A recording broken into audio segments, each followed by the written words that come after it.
Assalamualaikum warahmatullahi wabarakatuh. Bismillahirrahmanirrahim. Hamdan wa thana'an laka ya Allah, salatan wa salaman laka ya Habiballah wa ala alika wa ashabika ya khaira khalqillah. Laka ya Rasulullah wa li jami' man ittaba'a ya Habiballah haqiqatan min ladun Adam la yaumil qiyamah. Wa nakhusu khususan minhum bila hadrati Syekh Maulana Jalaluddin Rumi qaddasallahu sirrahu radhiyallahu lana wa lahumul Fatihah. A'udzu billahi minasy syaithanir rajim. Bismillahirrahmanirrahim.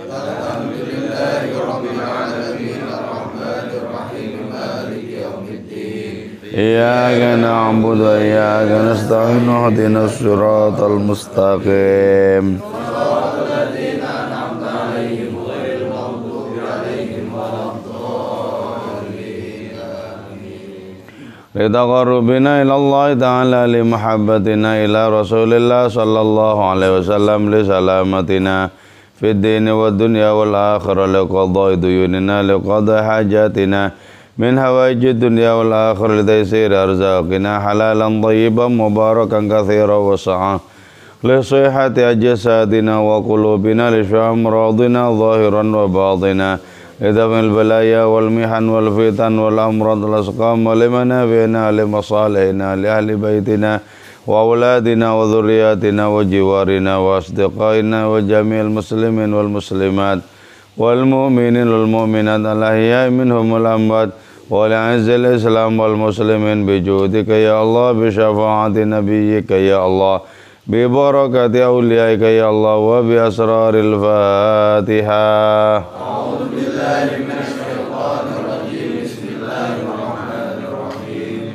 Alhamdulillahi rabbil alamin arrahmanir rahim maliki yaumiddin. Iyyaka na'budu wa iyyaka nasta'in ihdinas siratal mustaqim. Shiratal ladzina an'amta 'alaihim ghairil maghdubi 'alaihim waladdallin. Amin. Qala al-musannif rahimahullahu ta'ala wa nafa'ana bi'ulumihi wa amadana bi asrarihi wa afadha alaina min barakatihi wa bikum amin. Bismillahirrahmanirrahim. Ma'rifatur Rasul. Adapun ini ialah membahas tentang taunya Kanjeng Rasul sallallahu alaihi wasallam. Anna sababa maradi dzalika sahabi, sesungguhnya sebab sakitnya seorang sahabat itu huwa tawaqqu, ialah ketergelinciran fid du'ai, di dalam berdoa. Jadi ada istilah tergelincir, jatuh di dalam berdoa. Contohnya seperti apa? Nah, sebagaimana yang diungkapkan oleh salah seorang sahabat Nabi Muhammad sallallahu alaihi wasallam ketika sedang berdoa, ya Allah, kata si sahabat ini,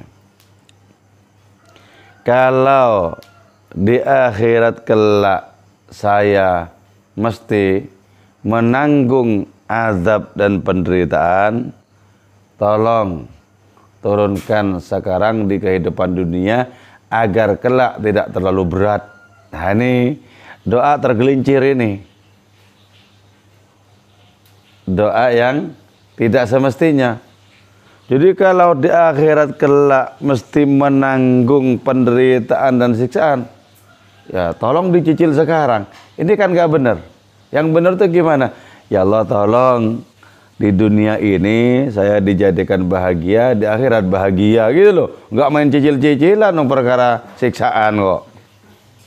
Main cicil-cicilan. Karena itu kemudian doanya dirubah sama Nabi, jangan begitu, gitu loh. Jadi kalau orang tanpa ilmu itu bisa terjadi juga mengalami ketergelinciran di dalam berdoa, gitu loh. Jadi kan masuk akal ya, masuk akal. Apa yang akan terjadi di akhirat berupa penderitaan itu dicicil di sekarang, kan masuk akal. Biar kelak di akhirat itu tidak terlalu berat. Sepintas masuk akal. Tapi itu juga memberatkan diri sendiri. Kenapa kok tidak berdoa dengan permohonan yang enak-enak saja, kan gitu loh. Jadi kalau berdoa itu begitu. Makanya juga sebaiknya jangan kita memohon kesabaran kepada Allah. Ya Allah, tolong kuatkan kesabaran. Lah, kalau minta kesabaran dikasih dulu bencananya. Wow, mestinya minta syukur kok. Minta karunia biar bersyukur. Jangan kemudian minta kesabaran. Sama saja dengan apa? Dengan menyodorkan kepada diri sendiri adanya penderitaan. Kalau menderita kan baru kesabaran berlaku, kan begitu. Kalau tidak ada penderitaan, tidak ada rasa sakit, tidak ada hal yang menyedihkan, apa perlunya kesabaran, kan gitu. Jadi jangan minta kesabaran. Jangan minta kesabaran. Kecuali sabar di dalam melaksanakan perintah Allah. Oh boleh, harus kalau itu. Sebab untuk melaksanakan perintah, ketika perintah itu masih dirasa berat, diperlukan kesabaran. Gitu loh. Oke, indama ra'a, manakala melihat Ar-Rasul, siapa Kanjeng Rasul sallallahu alaihi wasallam, dzalikal marid, terhadap orang sakit itu, la tafa, bersikap lembut Kanjeng Rasul terhadap itu orang sakit, bireqatin, dengan adanya tindakan yang halus, dzalikas shadiqil hamim, terhadap adanya seorang kawan al-hamim yang akrab itu. Jadi ya, ketika Kanjeng Rasul itu menjenguk orang sakit, secara otomatis muncul sifat iba di dalam beliau itu. Muncul belas kasih yang tertumpah kepada si sakit itu. Dan tumpahnya belas kasih Rasul kepada siapapun, tidak hanya kepada si sakit, itu adalah berkah yang sangat besar. Jadi ya, orang yang dekat kepada Allah, memperhatikan seseorang, itu merupakan berkah bagi orang yang diperhatikan. Sekilas saja Kanjeng Nabi itu melirik kita, itu keberkahan yang luar biasa. Melirik saja sebagai tanda suka, itu merupakan keberkahan yang luar biasa. Apalagi ini Kanjeng Rasul itu sampai menjenguk. Wow, itu keberkahan luar biasa itu. Itu berarti apa? Berarti sakit itu membawa berkah. Sebab andaikan tidak sakit, maka Nabi tidak menjenguk. Kalaupun datang, istilahnya bukan menjenguk. Jadi sakit itulah yang kemudian menjadi pintu bagi datangnya berkah terbesar, bagi datangnya ayat teragung, bagi datangnya karunia tertinggi, yaitu dijenguk oleh Nabi. Orang yang sakit itu boleh jadi kemudian bersyukur, alhamdulillah sakit, alhamdulillah sakit, sehingga dijenguk oleh Rasulullah. Dijenguk oleh Rasulullah itu lebih bermutu dibandingkan dengan didatangi surga loh.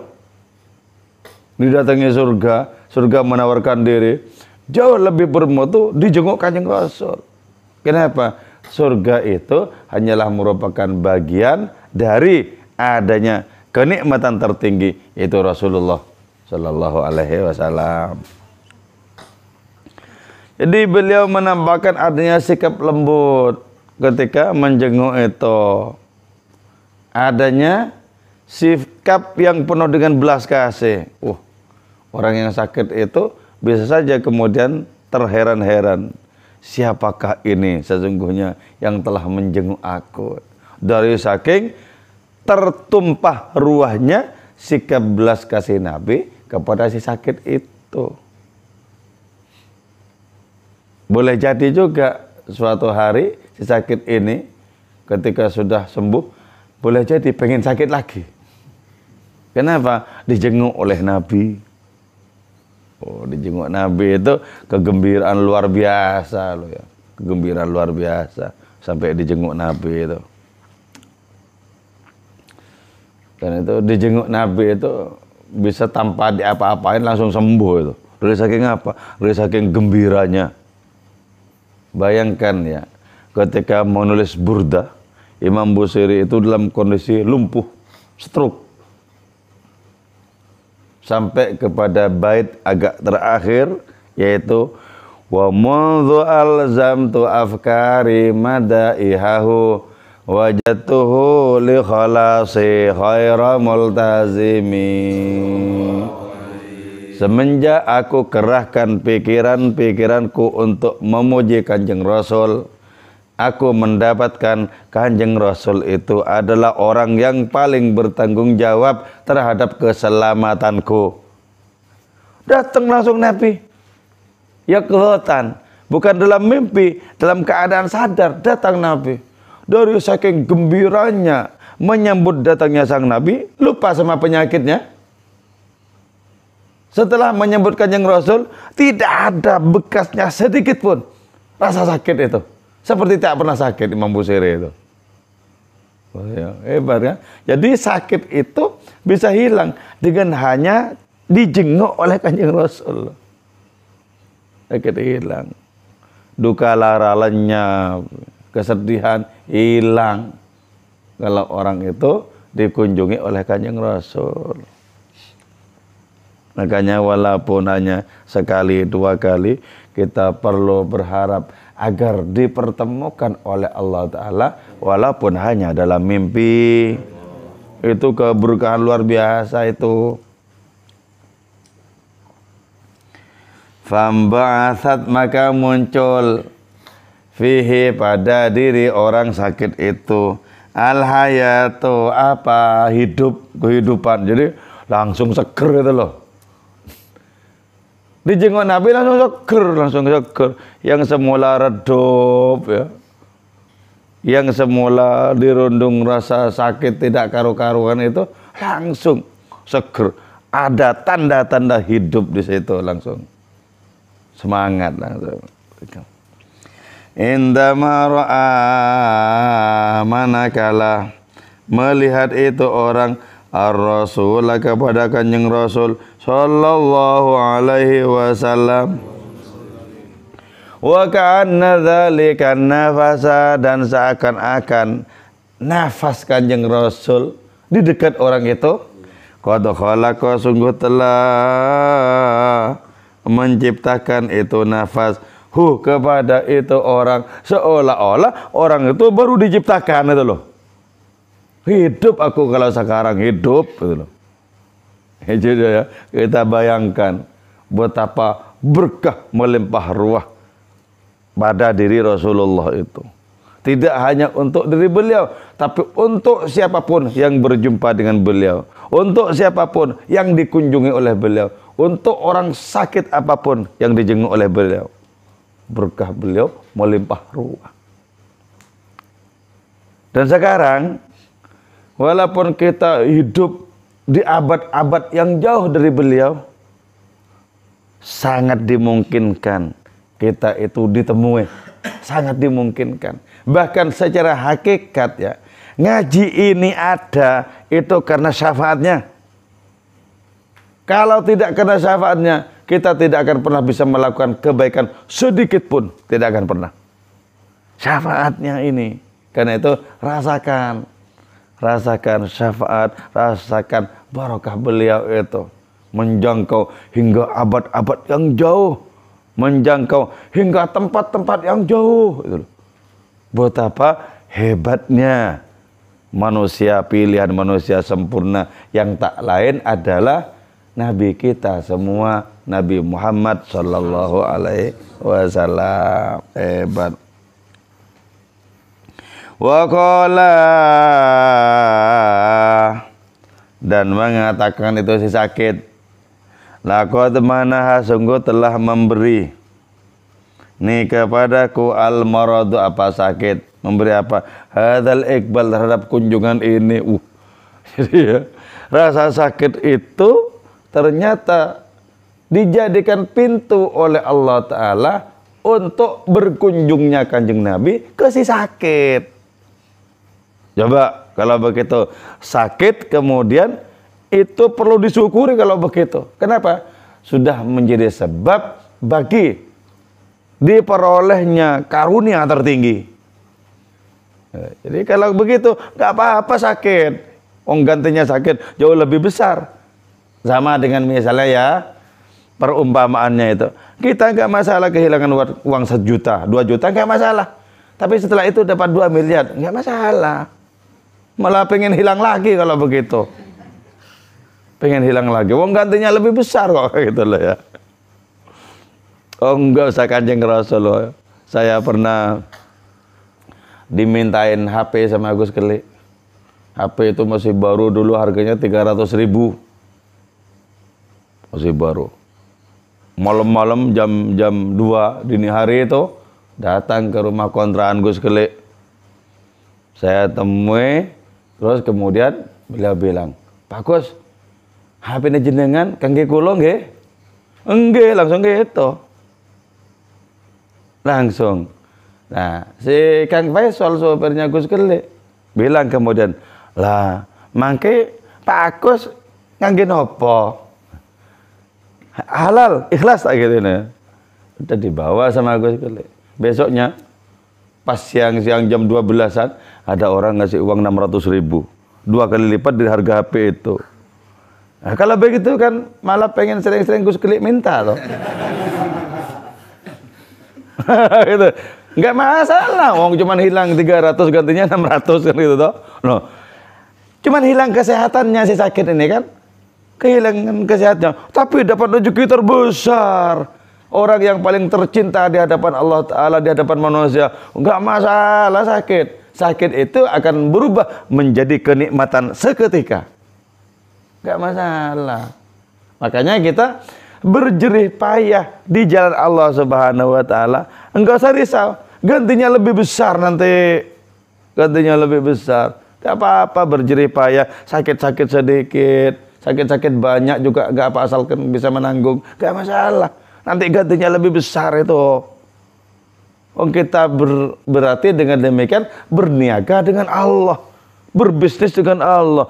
Pasti dibikin untung, nggak mungkin Allah Ta'ala itu menjadikan rekan bisnisnya merugi, nggak mungkin.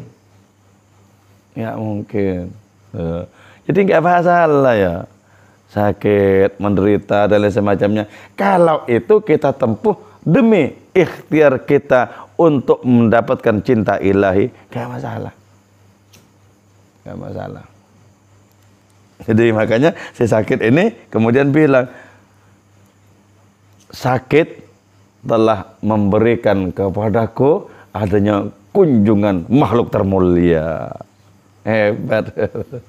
Enak kalau udah begitu. Ini yang disebutkan oleh Maulana Rumi ya, bahwa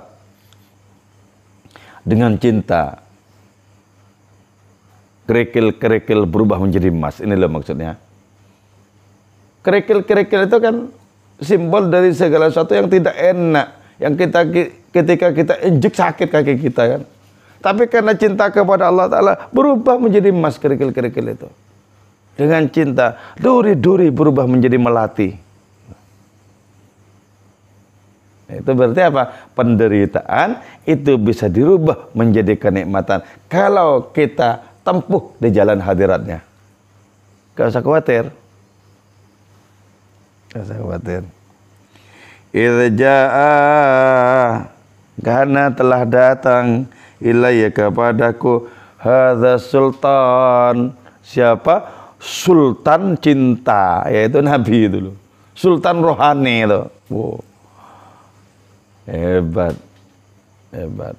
Kadang Allah Ta'ala itu menciptakan penderitaan sebagai pintu.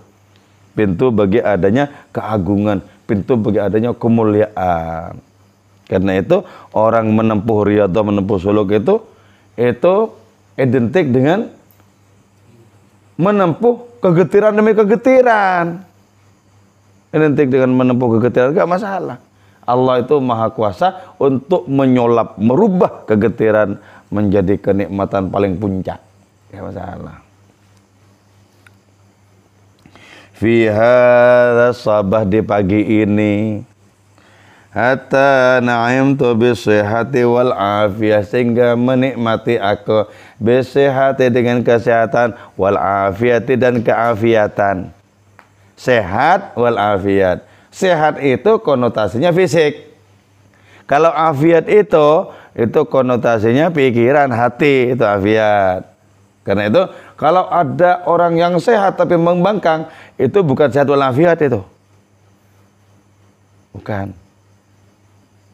Ada orang yang sehat, tapi waktunya dipakai untuk keburukan-keburukan, untuk hal yang sia-sia, bukan afiat itu. Cuman sehat aja fisiknya itu.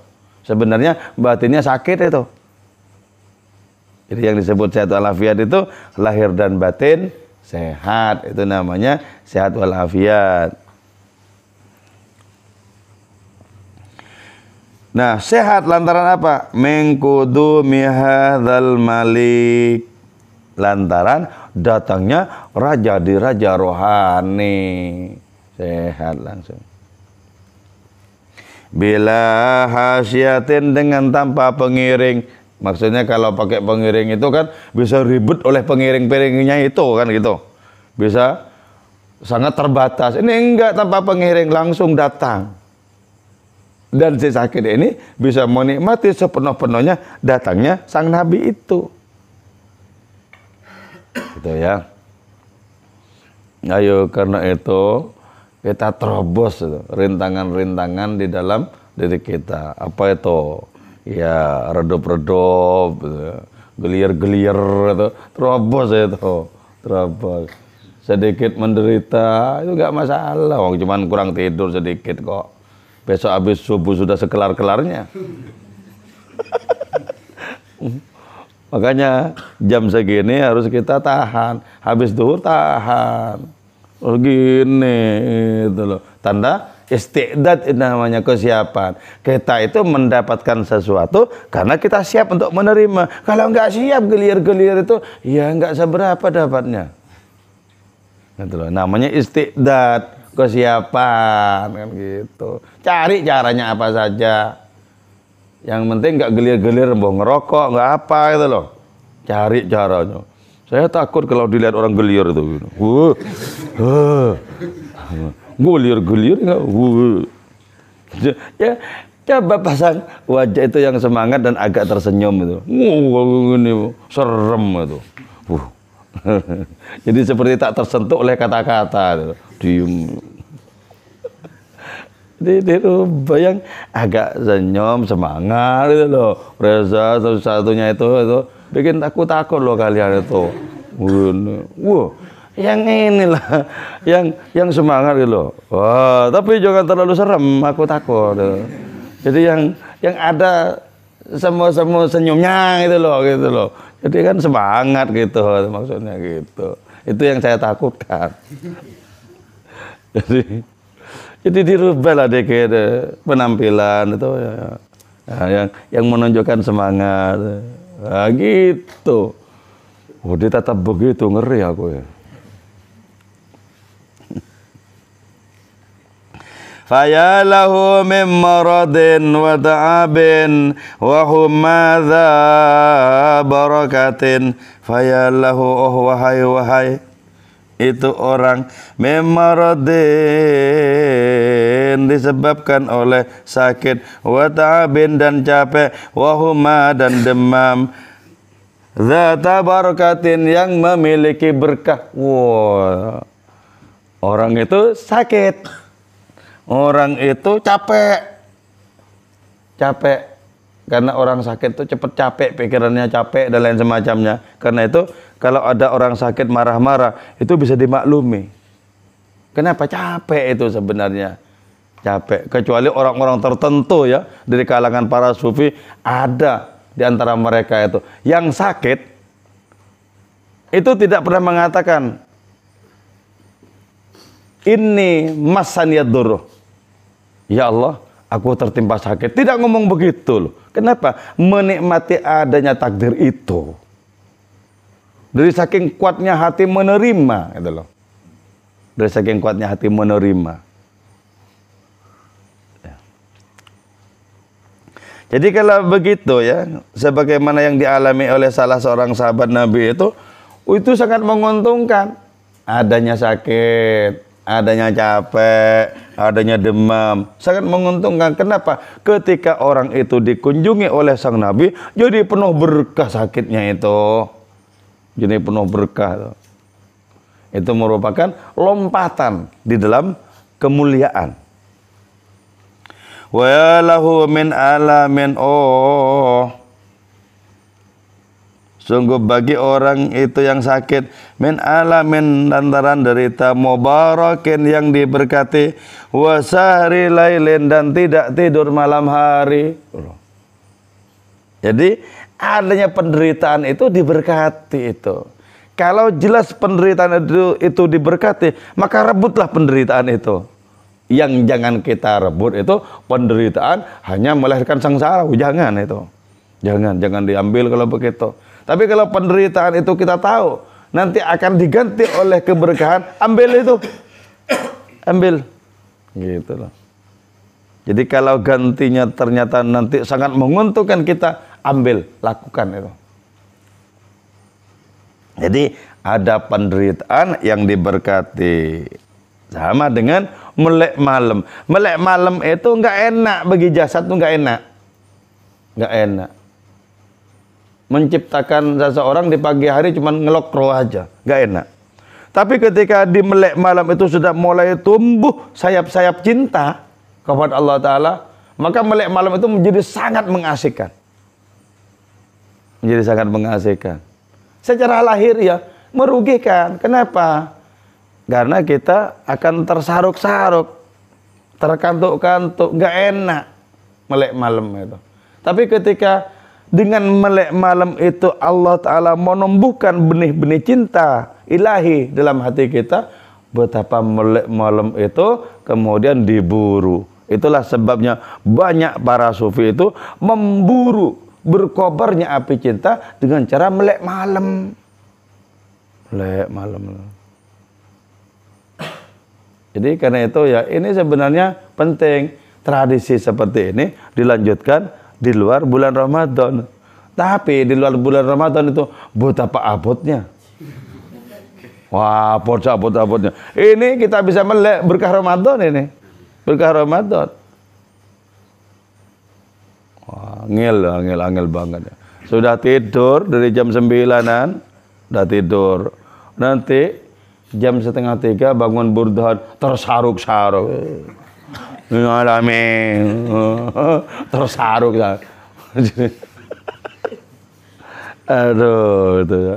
Jadi butuh ketangguhan, butuh stamina, semangat itu loh.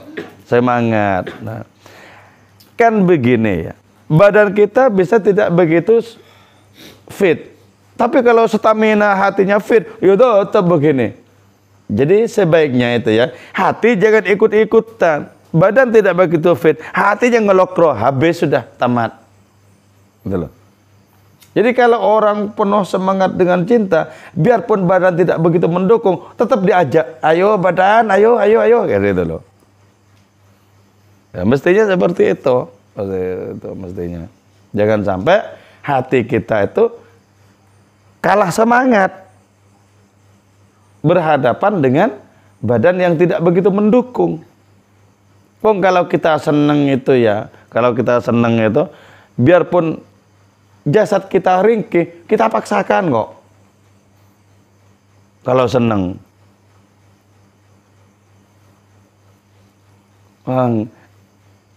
Ada ya. Saya pernah punya guru silat itu loh ya di Madura tahun-tahun 91 itu loh. 92 awal. Punya guru silat saya di Madura itu. Nah, si guru silat ini sakit, ringkih. Seperti tidak bisa melangkah jauh-jauh kakinya itu. Tapi ketika terdengar bunyi kendang bahwa di situ ada perayaan silat, sehat, ayo berangkat. Kok jadi sehat? Karena ketemu kesenangannya kan gitu. Ketemu kesenangannya. Coba yang ini yang redup sekarang. Di sana kamu ditunggu oleh Sita loh. Wah, di mana ini kan gitu. Wah. Kalau nggak ada janji begitu ya redup, tetap redup kayak orang mau mati besok itu. Redup banget. Ketika ditunggu di sana langsung hilang seluruh kantuknya itu. Ayo. Wow, gitu. Jadi seperti itu kita menyiasati diri kita. Seperti itu.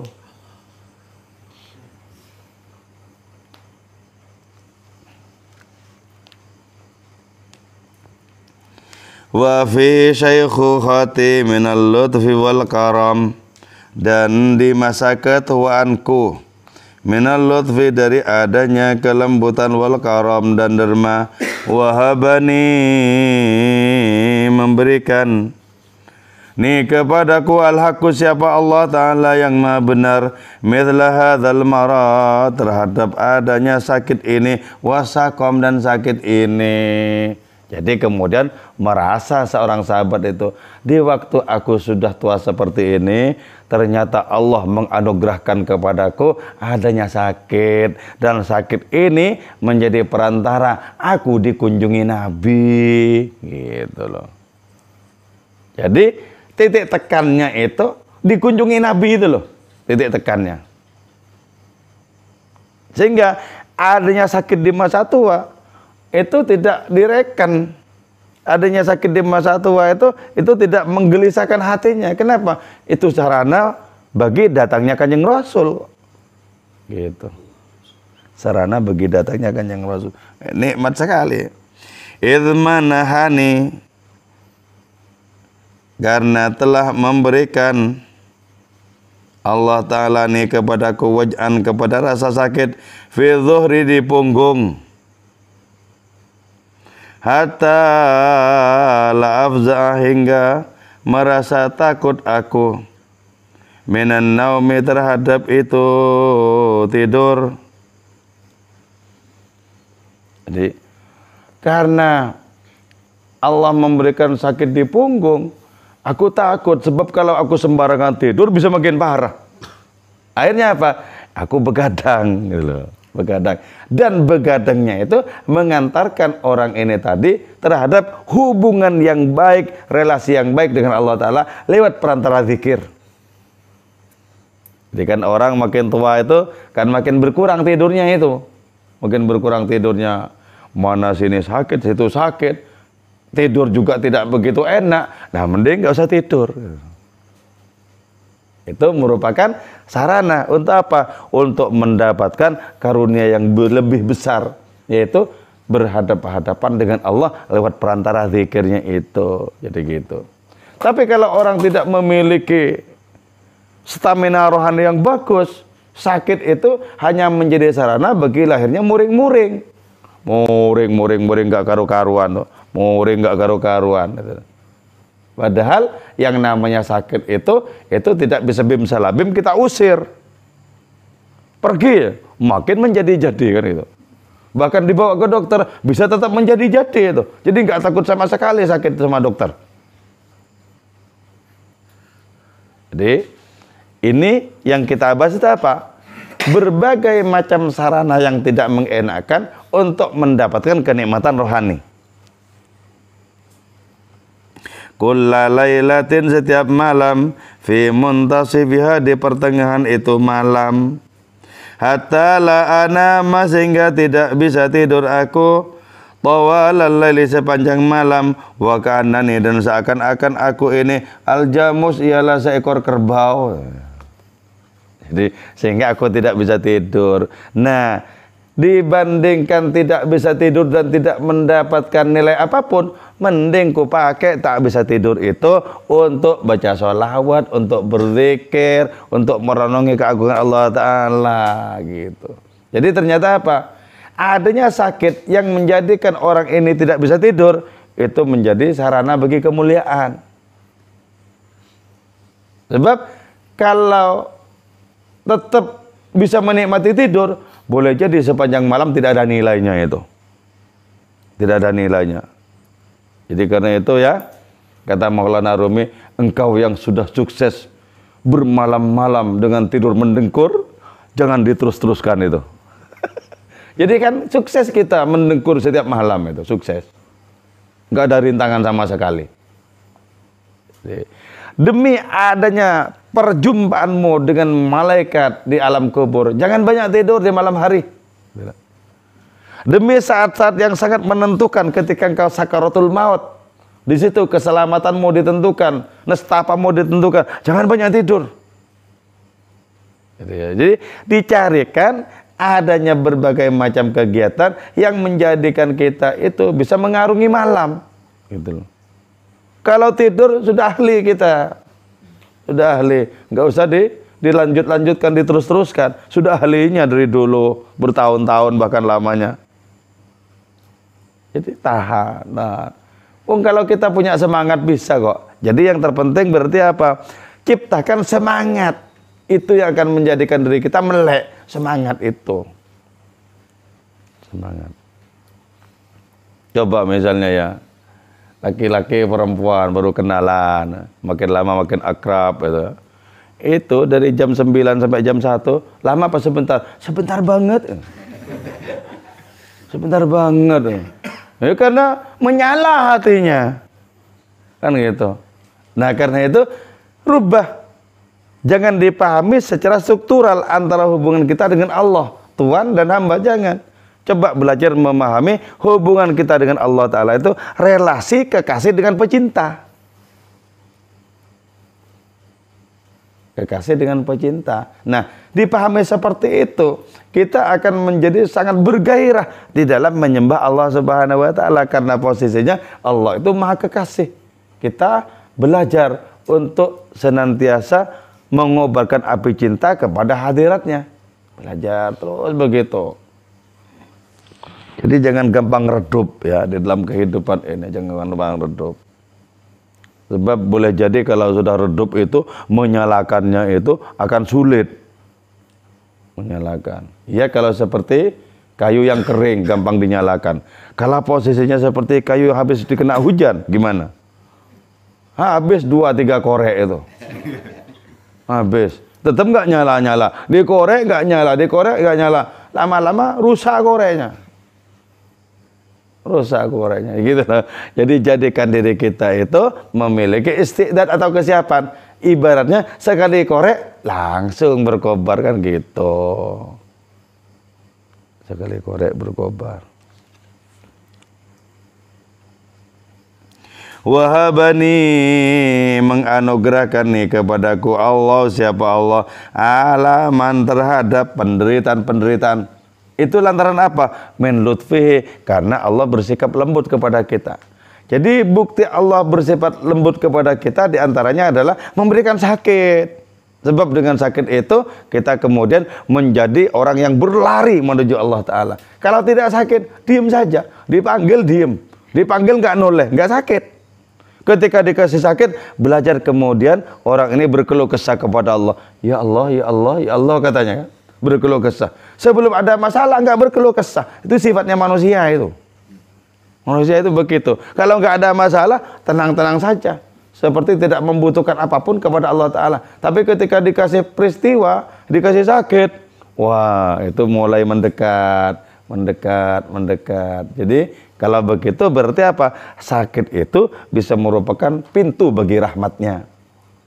Sakit. Tapi kan rata-rata manusia itu benci sakit. Nggak suka sakit. Nggak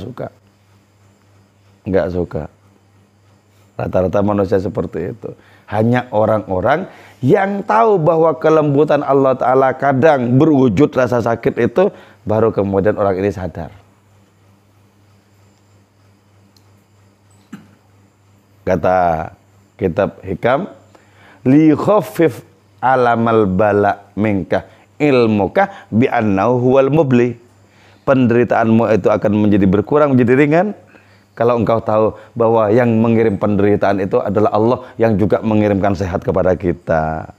Jadi pengirim sehat dan pengirim sakit itu satu. Kalau sudah tahu asal usulnya, itu kan lebih ringan. Lebih ringan. Bahkan ya, seorang pecinta kelas dunia ya, seorang Qais itu bilang bahwa lemparan batu dari mulailah darimu lemparan batu darimu jauh lebih kuimpikan dibandingkan 100 senyuman dari perempuan yang lain. Karena tahu dari mana lemparan itu, dari Laila, dari kekasihnya. Nah, kalau kita juga menghayati seperti itu, ketika kita diuji oleh Allah Subhanahu wa taala, enggak begitu sakit. Kenapa? Karena tahu yang memberikan lemparan sakit itu adalah hadiratnya, gitu. Jadi tangguh kalau seperti itu, orang itu tangguh. Kena berbagai macam persoalan pasti tegar. Tapi kalau tidak memiliki kejiwaan yang tangguh seperti itu, kena sedikit terkulai langsung tinggal disembelih orangnya. Jadi laki-laki hanya ditinggalkan perempuan stres, sengkor, tinggal kayak nggak ada perempuan lain, cuman segitu aja langsung, wah, kamu itu laki-laki, oh iya tuh, baru sadar kalau laki-laki.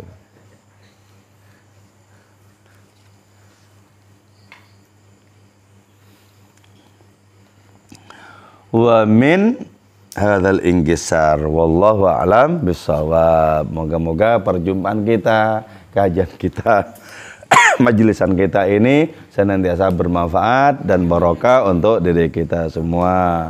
Moga-moga hari-hari ke depan kita senantiasa dibimbing oleh Allah Subhanahu wa taala menuju yang jauh lebih baik ketimbang kita malam ini saat ini. Moga-moga kita senantiasa sehat walafiat, dijauhkan dari berbagai macam bencana dan malapetaka, terutama bencana dan malapetaka rohani. Moga-moga kita dijauhkan dari penyakit-penyakit yang sulit obatnya. Moga-moga anak cucu keturunan kita menjadi orang bertakwa kepada Allah Subhanahu wa taala dan mengikuti tauladan Kanjeng Rasul Muhammad sallallahu alaihi wasallam. Moga-moga Indonesia kita, negeri kita ini senantiasa dilindungi oleh Allah Subhanahu wa taala. Wal afu minkum. Wassalamualaikum warahmatullahi wabarakatuh.